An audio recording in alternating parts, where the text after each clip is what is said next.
Calibrating your Steam Deck to address FPS drops can enhance your gaming experience. Follow these steps to optimize performance effectively. Step 1. Access the settings.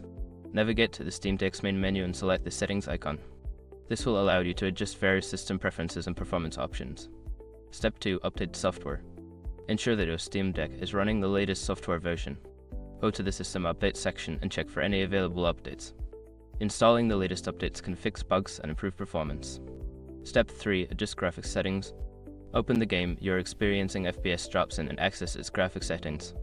Lower the resolution and adjust other graphical options such as texture quality and shadow detail to reduce the load on the system. Step 4. Monitor performance. Use the built-in performance monitoring tools to track FPS and system resource usage while playing. This will help you identify specific areas where performance is lacking and allow you to make informed adjustments. Step 5. Optimize battery and power settings.